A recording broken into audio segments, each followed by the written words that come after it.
네, 두 번째는 자, 그의 말이 사실로 믿겨지지 않는다입니다. 자, 여러분들이 믿겨지지 않다. 자, 뭐 앞에 줄이고 자, 믿겨지지 않는다. 이죠. 자, 믿겨지지도 한번 풀어볼게요. 자, 한번 풀어볼게요. 자, 믿겨지지 기본형은 믿다예요. 믿다. 자, 그럼 믿다의 어간이 뭐냐면은 자, 이죠. 믿다, 믿고니까요. 자, 믿겨지지 않는다죠. 자, 그럼 요것도 한번 잘라볼까요? 자, 그 다음에 겨니까 믿기, 그러면 또 어지가 남죠. 어지지. 자, 그러면 여러분들이 지금 보시면은 믿기어지지가 줄어들어서 만들어진 말이라는 것을 알 수 있습니다. 그 얘는 동사의 어간일 거고요. 믿다에. 자, 그럼 또 보이죠? 자, 여기에 보시면은 자, 파생적 피동. 자, 어지 또 나왔죠? 자, 얘 같은 경우는 여러분들이 통사적 피동. 자, 그 다음에 얘는 어미고요. 자, 그래서 믿기어지지. 자, 믿기어지지. 또 파생적 피동과 통사적 피동이 함께 나왔어요. 이중 피동이죠. 자, 그럼 얘는 어떻게 할 수 있느냐? 자, 그러면 믿기지라도 하든가요. 아이고. 파생적 피동만 써가지고, 자, 믿기지라고 하든가. 아니면은, 통사적 피동을 써가지고, 믿어지지 않는다라고 하든가 둘 중에 하나를 여러분이 골라서 쓰시면 됩니다. 그래서 믿기지 않는다를 쓰던가 믿어지지 않는을 쓰든가 해가지고 여러분들이 네, 자연스럽게 이중피동을 피해서 쓰시면 됩니다. 자, 그 다음에 3번 같은 경우는요. 사실 문법적으로는 틀렸다고 보기 좀 어렵지만 아까 선생님이 자기소개서 요거 얘기했을 때 나왔던 내용이랑 같아요. 그 영화는 김 감독에 의해 만들어졌다는 건데 사실 이거는 굳이 쓰지 않아도 되는, 그러니까 굳이 별과를 구역하지 않아도 되는, 굳이 피동을 쓰지 않아도 되는 문장을 피동 표현을 썼기 때문에 좀 어색한 문장이라고 얘기를 하는 건데요. 그 영화는 김 감독에 의해 만들어졌다니까 한번 이번에는 아까 맨 처음에 썼던 능동문을 피동문을 바꾸는 과정을 거꾸로 해볼 거예요. 이번엔 피동문을 능동문으로 그 영화는 김 감독에 의해 어지다죠? 어졌다. 한번 해봅시다. 자, 여러분들 피동문의 주어는 원래 능동문의 목적어라고 했었죠. 그 다음에 정리 다시 해볼게요. 자, 얘는 서술어죠. 만들어지다. 얘가 서술어고 얘는 지금 피동문이니까 피동사일 거예요. 그죠? 자, 그리고 얘는 지금 피동문의 주어인 얘, 그죠? 만들어진 건 그 영화죠. 자, 그 영화가 주어예요. 얘가 주어고 김 감독에 의해가 뭐예요? 만들어진 건데 김 감독에 의해 만들어진 거니까 꾸며주는 말이죠. 만들어지다를. 얘가 부사어입니다. 자, 그럼 피동문의 부사어가 뭐가 돼요? 능동문의 주어가 된다 그랬었죠? 자, 그러면 김 감독에 의해가 김 감독이 이렇게 되겠죠? 주어로. 김 감독이 자, 뭘 만들었어요? 목적어로 가죠. 주어가. 피동문의 주어가 원래는 능동문의 목적어였으니까 김 감독이 그 영화를 자, 만들어졌다인데, 자, 만들어졌다는 원래 무슨 말이에요? 얘는 사실 만들다에다가 다가 들어간 거죠. 아이고, 글씨가 왜 이러냐? 다시 쓸게요. 자, 좀 침착하게, 침착해. 플러스 다죠. 자, 그렇기 때문에 여기서 지금 피동이 어디 들어가 있어요? 네. 통사적 피동, 어지가 들어가 있죠? 자, 얘가 통사적 피동이니까 만들다가 기본형이에요. 그죠?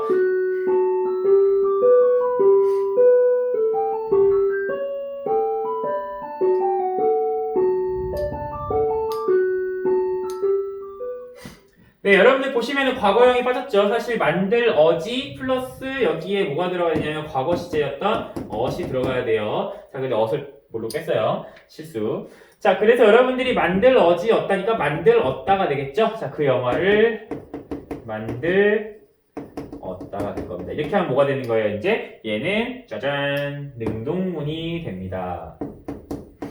자, 여러분들이 보셔도 사실 뭐 꼭 교과서에서 선생님이 문제를 풀어서 그런 게 아니라 그 영화는 김 감독에게 만들어졌다 보다는 김 감독이 그 영화를 만들었다가 좀 더 자연스럽죠. 왜냐면은 여러분들이 우리말은요, 사실 주어가 생물이 오는 게 훨씬 더 자연스러워요. 그래서 김 감독이 그 영화를 만들었다. 만든 건 김 감독이니까 이게 좀 더 자연스러운 문장이다라는 겁니다. 그래서 여러분들이 1번에 보면은 다음 문장을 자연스럽게 고쳐 써보자 하는 거지 틀렸다고 하진 않았어요. 그래서 여러분들이 자연스럽게 보통 생물 주어를 써서 능동문을 만드는 것이 훨씬 좋다라는 겁니다. 자, 그 다음에 한번 2번도 볼까요? 자, 2번 씌워볼게요.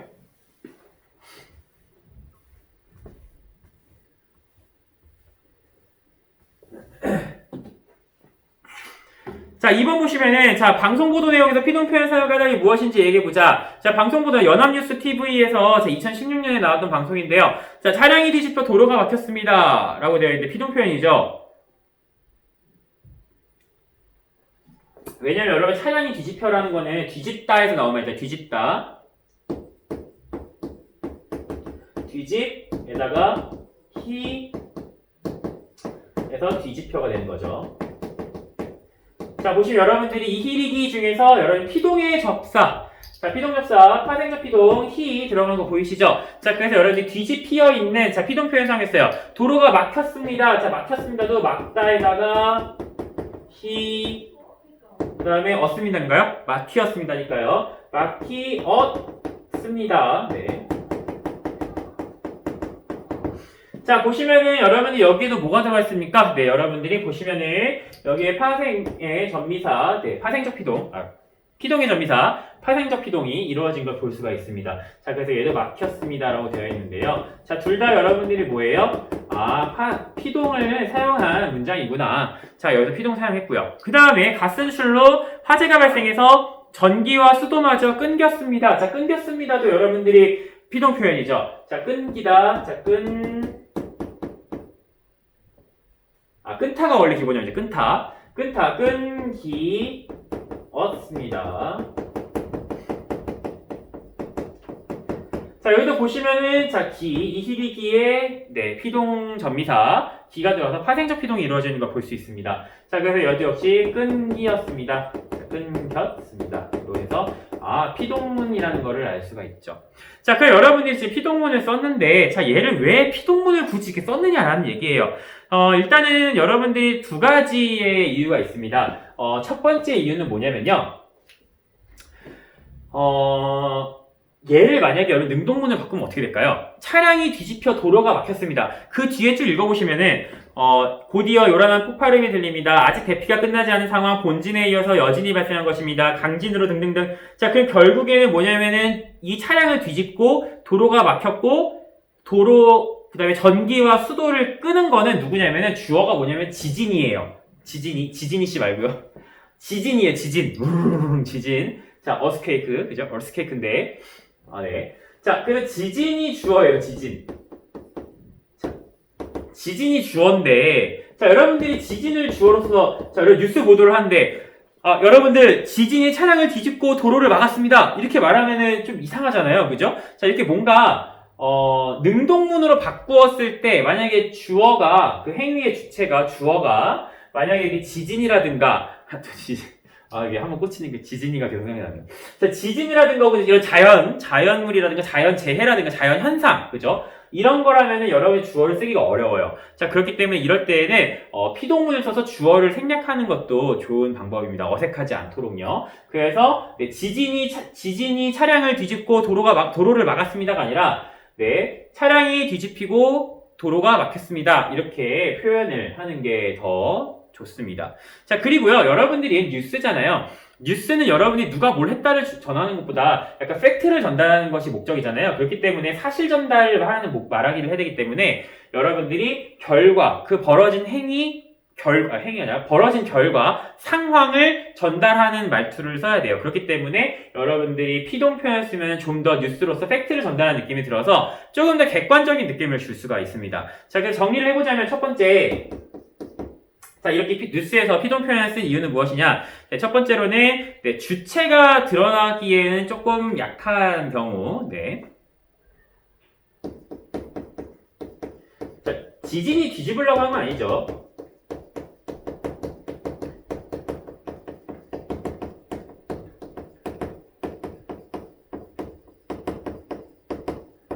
네, 주어가 뒤집으려고 뒤집은 것도 아니고, 주어가 막으려고 막은 것도 아니에요. 지진이 차량을 뒤집으려고 뒤집은 게 아니라 그냥 지진은 푸르릉 하고 그냥 재해가 일어난 건데, 자연현상으로 일어난 건데, 거기에가 부가적으로 차량이 뒤집혔죠. 자, 그렇기 때문에 이럴 때에는 굳이 지진이 뒤집었다라고 해서 행위를 부각하는 것보다는, 네, 지진 때문에 결과가, 안녕. 자, 네, 우리 2학년 친구들이 지나가고 있어요. 네.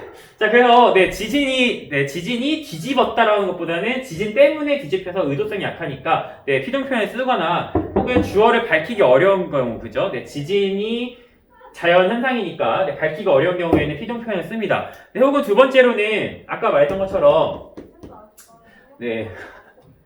뉴스 보도이기 때문에, 뉴스 보도는 객관성이 더 중요하고, 어떤 상황이 벌어졌다라는 것을 강조하는 것이 훨씬 중요하죠. 자, 그렇기 때문에 상황을 그대로 전달하는 느낌을 주기 위해서,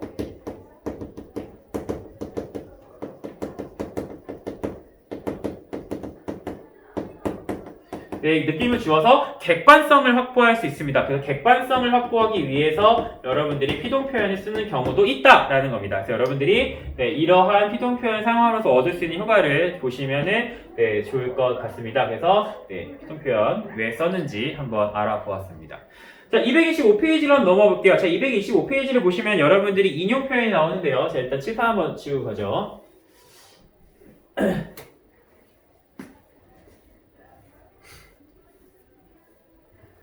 네, 여러분들이 이번에 보시면 인용 표현이 나오는데요. 자, 인용 표현 한번 보도록 하겠습니다. 자, 인용 표현이라는 건 여러분들이 많이 알고 있다시피 어떤 사람의 말이나 그런 것들을 대사 같은 거를 따와서, 그죠? 인용하는 표현을 인용 표현이라고 얘기합니다. 자, 거기 보시면 그림에 이렇게 나와 있어요. 자, 민주야 어제 정아 만났니? 라고 얘기했는데 정아는 이제 여기 대화에 없어요. 자, 민주와 어떤 남자인 친구가 같이 걸어가면서, 자, 민혁이라고 해요. 자, 민혁이가 지금 정아랑 걸어가고 있어요. 그림에 나와 있는 민혁이고, 옆에 있는 여자인 정아예요. 그래서 민혁이랑 정아랑 걸어가고 있는데, 정아한테 물어보는 거예요. 아니구나. 미안해. 바뀌었네요. 자, 걸어가는 남자애는 민혁이고요, 다시. 자, 걸어가는 남자애는 민혁이고, 옆에 있는 여자애는 민주예요. 자, 그래가지고 민혁이가 민주한테 물어봐요. 민주야, 어제 정아 만났어? 라고 했더니 정아가 이렇게 얘기했대요.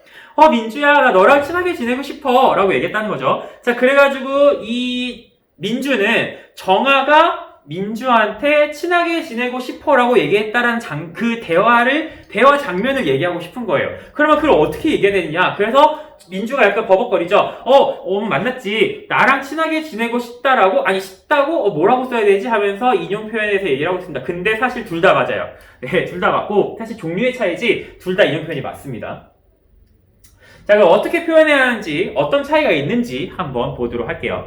자, 거기 보시면 문장에서 밑줄 친 부분에 연결된 조사를 함께 써보자. 자, 수민이가 내일 비가 오겠어? 라고 말했다. 그 다음 밑에 보면은 수민이가 내일 비가 오겠다고 말했다. 자, 지금 보면은 두 개의 차이는 뭐예요? 그렇죠. 따옴표를 썼냐 안 썼냐라는 거죠. 자, 큰 따옴표로 묶었냐 안 묶었냐에 따라서 조사가 달라지는데요. 자, 수민이가 큰 따옴표 내일 비가 오겠어.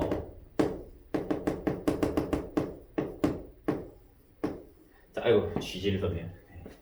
쥐지. 자, 내일 비가 오겠어. 라고 얘기한 거는 누가 얘기한 거예요? 수민이가 얘기한 거죠. 자, 수민이가 얘기한 거를 그대로 인용해서 수민이가 이렇게 말했다. 라고 쓰고 싶으면은 이때의 조사는 뭐가 들어오냐면은 라고가 들어옵니다. 큰 따옴표로 묶였을 때요. 자, 그 다음에 수민이가 내일 비가 오겠다고 말했다 라고 한 거는 묶지 않았죠. 그냥 문장에 하나로 들어가 있어요. 수민이의 말이. 수민이가 내일 비가 오겠다고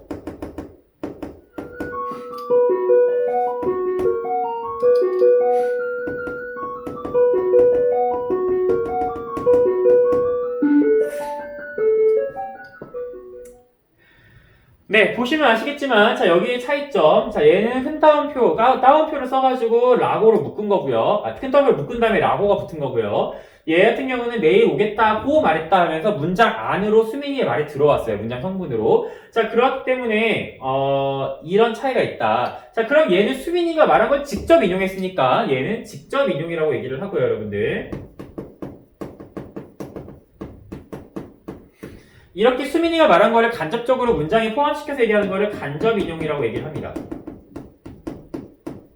자, 똑같이 인용이지만 직접 인용이냐 간접 인용에 차이가 있다라는 거죠. 자, 여러분들이 그럼 아까 민주 얘기도 뭐예요? 민주야, 어제 정아 만났어? 정아가 민주야, 너랑 친하게 지내고 싶어 라고 말했어 라고 얘기하면 얘는 직접 인용이고요. 나랑 친하게 지내고 싶다고 말했어. 나랑 친하게 지내고 싶다고 말했어 라고 바꾸면 얘는 간접 인용이 되는 거예요. 자, 그러면은 한번 밑에 본문 한번 읽어볼게요. 다른 사람의 말이나 글을 끌어다 쓰는 것을 인용이라고 한다. 네, 인자가 끌어당길 인자예요. 당길 인자에다가 쓸 용자죠. 당겨서 쓰다. 자, 그래서 여러분들이 다른 사람의 말이나 글을 끌어다 쓰는 건 인용이라고 하는데, 다른 사람의 말이나 글을 원래의 형식과 내용, 그 사람이 말한 걸 그대로, 그 사람이 쓴 글을 그대로 갖다 쓰는 거를 직접 인용. 그 대신 여러분들이 따옴표 쓰고 라고라고 조사를 붙여 쓰고요.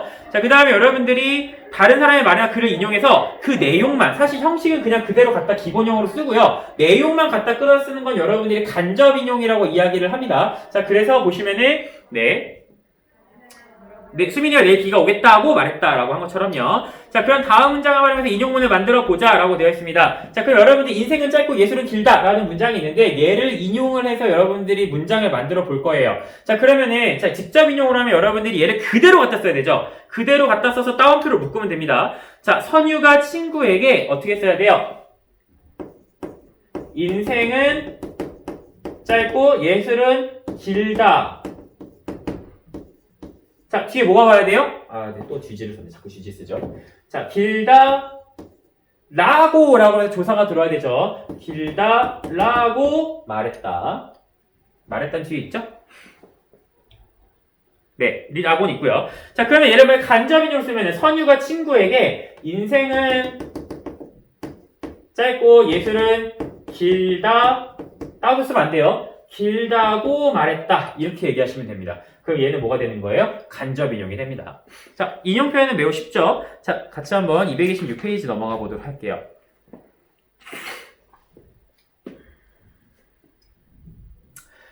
자, 다음에 직접 인용 표현은 간접 인용으로, 간접 인용은 직접 인용으로 전환해 보자라는 거죠. 자, 한번 해보도록 할게요. 자, 2-1. 자, 갈릴레이는 지구는 돈다고 중얼거렸다. 갈릴레이는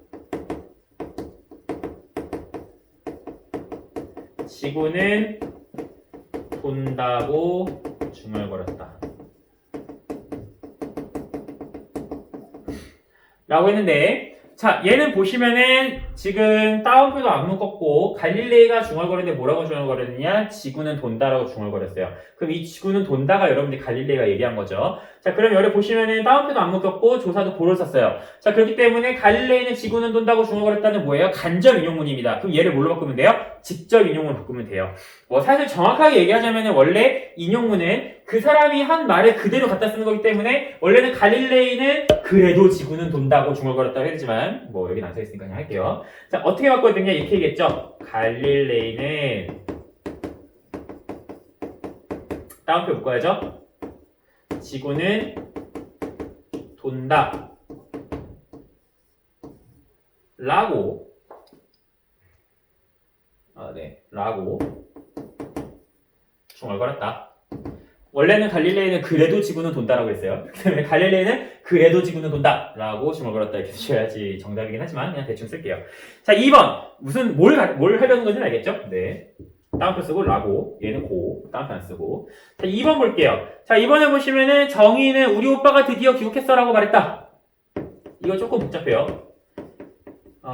지우고 저쪽에다 씁시다. 복잡하니까요.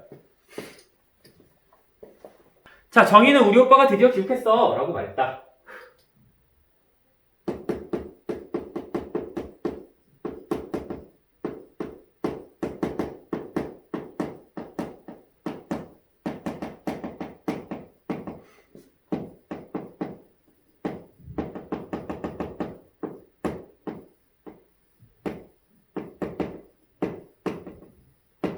길어요. 무지하게 길어요. 네. 자, 정의는 드디어 우리 오빠가 귀국했어 라고 말했다. 자, 얘는 지금 보니까 정의가 말하는 부분 드디어 우리 오빠가 귀국했어 라고 하면서 따옴표도 썼고요. 그 다음에 라고 하면서 조사도 썼고요. 얘 뭐예요? 직접 인용입니다. 자, 그럼 얘를 간접 인용으로 바꾸면 되죠? 자, 그럼 어떻게 말하느냐? 이렇게 얘기하면 될 겁니다. 자, 따옴표 풀죠? 정의는 드디어 우리 오빠가 좋겠어. 근데 우리 오빠라고 하면 말하는 화자의 입장에서는 우리 오빠죠? 그렇기 때문에 정의의 오빠니까 이렇게 써야 될 거예요. 정의는 내 오빠가 아니라, 나는 오빠가 아니죠. 형인데. 어쨌든, 내 오빠가 아니라 뭐예요? 자기 오빠, 정의의 오빠. 자, 그러니까 정의는 드디어 빼도 돼요. 그죠? 그리고 정의는 왜냐면 내용만 전달하면 되니까 간접 인용은 내용만 전달하면 돼요. 정의는 자기 오빠가 언제 귀국해요? 아, 이미 귀국했죠? 자기 오빠가 귀국했다고 말했다. 그 다음에 뭐가 와야 돼요? 고 말했다. 네, 이렇게 쓰시면 되고요. 사실 자기도 빼도 되죠. 정의는 오빠가 귀국했다고 말했다. 이렇게 해도 되고요. 네, 아니 드디어 넣어도 돼요. 정의는 드디어는 사실 야 정말 기다리던 이런 뜻이잖아요. 그러니까 정의는 드디어 자기 오빠가 귀국했다고 말했다. 이렇게 하셔도 상관없습니다. 여기서 중요한 건 뭐냐면은 여기에 우리가 이건 사실 정의의 오빠죠. 이거는 정의의 오빠인데 이 따옴표가 만약 여러분들이 따옴표가 없어지게 되면은 얘가 문장으로 들어오게 되니까 이 우리를 그대로 쓰면 사실 말하는 화자의 오빠가 되는 거잖아요. 그러니까 정의는 자기네 오빠가 혹은 정의의 오빠가 기억했다고 말했다라고 바꾸는 거랑 따옴표 없애고 라고를 호로 바꾸는 거, 요 두 가지가 중요한 거겠죠. 자, 여러분들 교과서 226페이지입니다. 자, 226페이지에 동그라미 1번, 생활 속에서 동그라미 1번 문제를 다시 한번 거기서 또 보도록 할게요. 자, 다음 숲에 나타난 인용 표현을 모두 찾고, 그 다음에 직접 인용은 간접 인용 표현으로 바꾸고, 그 다음에 그럴 때 느낌이 어떻게 달라지는가. 세 가지죠. 모든 인용 표현을 찾고, 그 다음에 직접 인용은 간접 인용으로 바꾸고, 그랬을 때 느낌이 어떻게 달라지는가를 얘기하는 겁니다. 자, 한번 읽으면서 보도록 하겠습니다. 자, 우리 조교가 며칠 전에 좀 황당한 일을 당했다고 한다. 자, 이것도 역시 인용 표현이죠. 며칠 전에 좀 황당한 일을 당했어 라고 한다. 자, 이게 바로 직접 인용 표현일 거고요. 자, 길을 가는데 이거는 지금 써는 건 간접 인용 표현이죠. 자, 길을 가는데 청년 하나가 좌판을 놓고 손목시계를 팔고 있었다. 자, 큰 따옴표 나왔죠? 직접 인용입니다. 예쁜 시계 하나에 오늘만 2,000원요. 오늘만 2,000원 하는 소리에 이렇게 나오죠. 자, 근데 여러분들이 보시면은, 자, 얘는 직접 인용입니다. 그죠? 예쁜 시계 하나에 오늘만 2,000원요, 오늘만 2,000원 하는 소리에. 자, 그래서 여러분들이 보면은, 이거는 직접 인용이니까 간접 인용 바꾸면은 손목시계 팔고 있었다. 예쁜 시계 하나에 오늘만 2,000원이라는 소리에. 이렇게 되겠죠. 네, 그래서 이라고 하는 소리에. 오늘만 2,000원이다 라고 하는 소리에 이런 식으로요. 네, 그래서 동생 것까지 시계 두 개를 골랐다. 시계를 받아들고 4,000원을 주자 청년은 눈을 크게 뜨고 24,000원인데 왜 4,000원만 주느냐고 했다. 자, 이거는 간접 인용 표현이죠. 2,000원이라고 하지 않았느냐? 또 간접 인용 표현이죠. 는 조교의 말에 청년은 당치도 않은 소리 말라며 이것도 간접 인용 표현입니다. 오늘만 2,000원요 라고 했다는 것이다. 이거는 지금 뭐예요? 직접 인용 표현이죠. 자, 그렇기 때문에 오늘만 2,000원이라고 오늘 12,000원이라고 했다는 것이다. 이렇게 되겠죠. 자, 그래서 여러분이 이 부분이 직접 인용 표현이라는 걸 찾을 수가 있습니다. 자, 그러면 여러분들이 이렇게 직접 인용 표현하고 간접 인용 표현을 바꿨을 때 어떤 효과가 있는가? 그러니까 다시 말하자면 직접 인용 표현이 주는 느낌과 간접 인용 표현이 주는 느낌을 여러분들이 한번 정리를 해보자라는 거죠. 자, 그러면은 직접 인용으로 썼을 때는 어떠느냐? 이 조교나 아니면은 그 시계를 좌판해서 시계를 팔고 있는 청년의 말을 그대로 가져다 쓰기 때문에 마치 현장에 있는 것 같은 그런 생생한 느낌을 얻을 수 있습니다. 자, 하지만 이것을 간결하게 간접 인용 표현으로 내용만 전달하게 되면은 여러분들이 좀 현장감은 떨어지게 되지만 훨씬 간결하고 객관적으로 요약해서 장면을 전달하게 된다는 효과를 얻을 수 있겠죠.